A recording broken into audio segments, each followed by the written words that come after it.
So what you see here is how a customer of yours would see an image from the inspection report on their smartphone. And I would like you to put yourself in their shoes for the remainder of the webinar.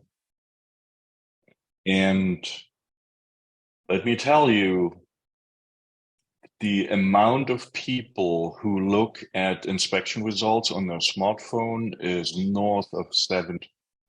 I can tell you for autotechiq.com, it's between 80 and 90%. So assuming that people are able to look at the image at the same time as they look at your notes is probably a wrong assumption.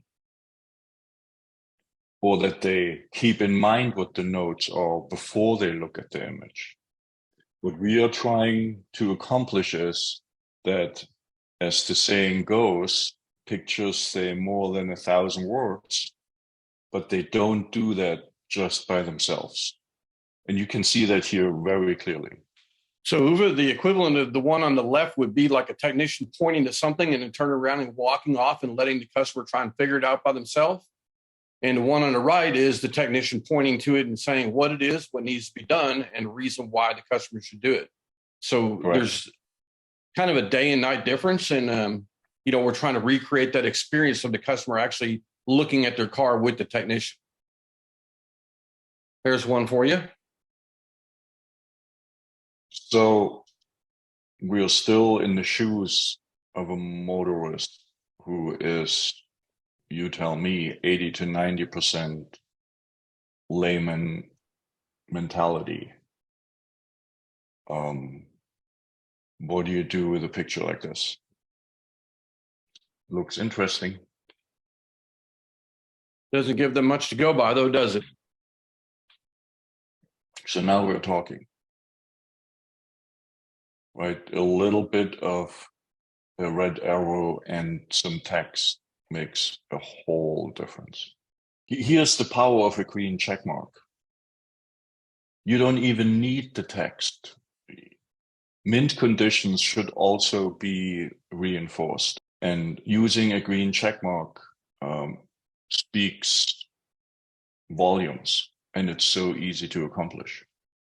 So no matter whether it's red, yellow, or green conditions, an additional verbiage makes it so much easier for your customers to take it in and go to the next topic when they research the inspection result. One of the things we also noticed over time is that shops that are using the good images to go in and show the customer change over time, and also showing them that there's a value into continuing to maintain their vehicle, those good pictures are also really important. The indicators on the dashboard are often self-explanatory, at least for the people who have experienced them more than once. There should be an additional verbiage to it, quickly explaining what we see and what to do about it.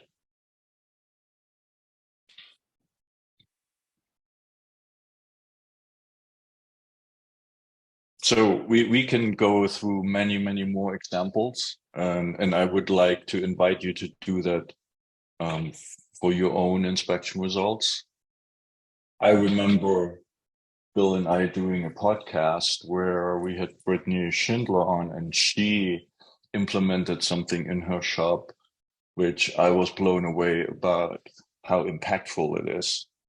And that is, let the technicians do an inspection and let the service advisors send the inspection results to the technician spouses and let them explain what they see, assuming that their spouses are just in the same category as your typical customer, not automotive experts.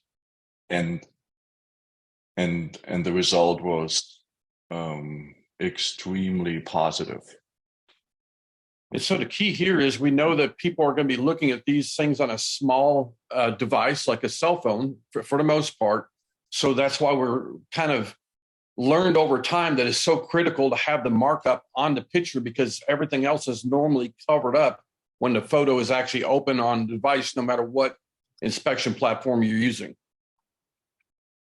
And Uwe, here's another example. I mean, as we're reviewing inspection reports from all different things, this is kind of the stuff that we see all the time going out to the consumer. And, you know, what does this really tell the customer without the service writer having to spend a lot of time going over what they're trying to show here with all these arrows?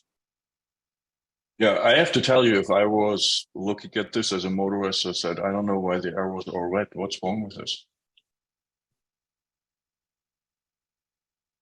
And that's a really good point too, right? I mean, the arrows, we always think it's very effective because we're inside the industry. We know what the arrow is pointing to. Right? Whoever came up with that idea to send it to your technicians' wives to sort out, I'm going to give that person a cookie. That was great. Yes. And this is another example here. It'd be just like the service writer going out and pointing out 4 spots on the tire, not uttering a word and expecting the customer to know what it means.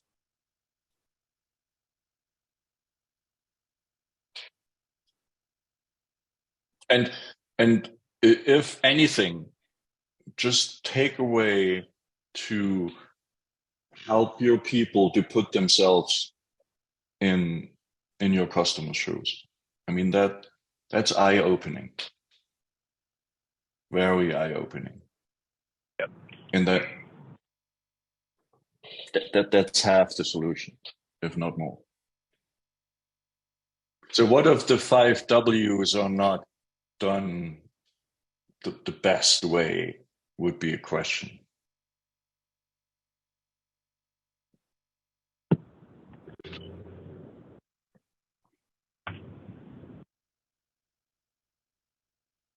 Well, they think about that. Bill Naylor would ask a question about, you know, would it be a good idea for the technician to go ahead and attach a video for the customer to see? And so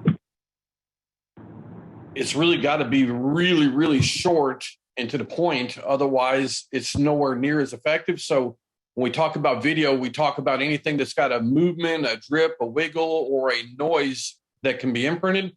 Those are perfect times to go ahead and use a video. For the most part, though, pictures seem to go ahead and tell the story when they're well edited. Yeah, Bill, most inspection tools have the ability for a canned video, but just put yourself for a moment in your customer's shoes and add up all the 30 seconds about a canned video, which is not about their car. It's a canned video about anybody's car. So it loses a little bit the impact, and you have to spend a lot of time. From a consumer perspective, consuming 4 lines of text, which is about my car, is so much more effective and is right to the point. If I use a canned video, it's now upon me to find within those 30 seconds what applies to my car. That's a lot of work. So those informational videos that come from like AutoNet TV and others, those are really good to have part of the inspection sheet, because every now and then you're going to get a customer that really wants all the information, and we want to give them everything they need to know based on how they want to do their research. We want to control the message and the timing of the message. So that's all good. But statistically, we didn't see a lot of viewership on the informational videos. They would just kind of cut to the chase. And every now and then you get a certain type of customer that would go through and they'd play them all, but it was very rare.